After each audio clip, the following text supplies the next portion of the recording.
দেখেন আমাদের স্যার আজকে মনের খুশিতে আনন্দে আত্মহারা হয়ে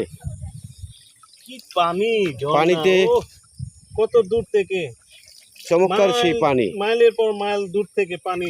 প্রবাহমান আসছে তো আসছে কোত্থেকে আসছে কিভাবে আসছে এই পানি প্রবাহমান আলহামদুলিল্লাহ আল্লাহর কি বরকত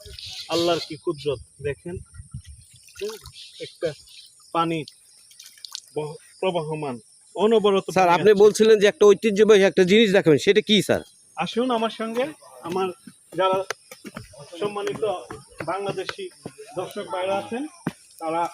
দেখে খুশি হবেন আমরা এই মুহূর্তে আছি মেঘালয় পাহাড়ের কূলে মেঘালয় পাহাড়ের পাদদেশে অর্থাৎ আমাদের প্রতিবেশী বন্ধুপ্রতিম রাষ্ট্র ভারতের ঠিক সীমান্তে এ পাশে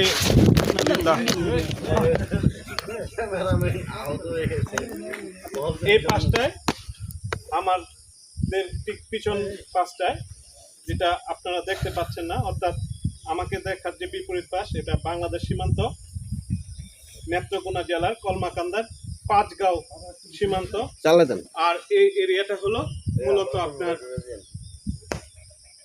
সীমান্তবর্তী এরিয়া সপ্তডিঙ্গা পাহাড় ঝর্ণা সপ্তডিঙ্গা পাহাড়ের ঝর্ণা হিসেবে চিনে এটা শতবর্ষী একটি বটগাছ ঐতিহ্যবাহী বটগাছ এই বটগাছ কত কিছু সাক্ষী কালের সাক্ষী দুটি রাষ্ট্রের সাক্ষী একদম এর শিকড়গুলো বাংলাদেশে শিকড় আপনার ইন্ডিয়াতে আছে এবং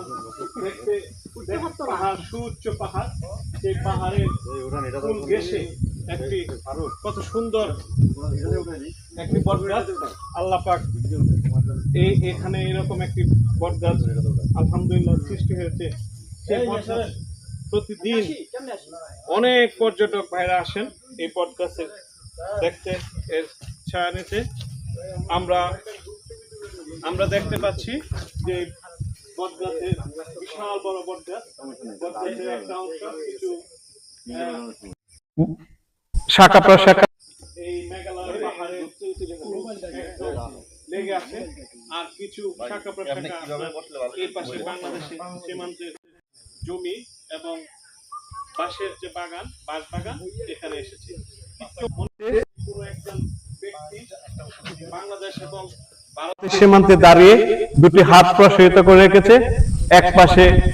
বন্ধুপ্রতিম রাষ্ট্র আরেক পাশে বাংলাদেশ এবং বাংলাদেশের সীমান্ত পাঁচগাঁও গ্রাম সেই নেত্রকোনার কলমাকান্দা আর এই পাশে মেঘালয় পাহাড় আমরা আশা করি আজকে সারাদিন আমরা এই এরিয়ায় এক্সপ্লোর করব আমরা আরো কিছু জায়গা সুন্দর সুন্দর জায়গা দেখে যেতে চাই একটা অসম্ভব সুন্দর জায়গা এখানে প্রকৃতি আপনার যদি আসেন অন্যরকম অনুভূতি থাকবে আমাদের পোস্টিং থাকলে বলে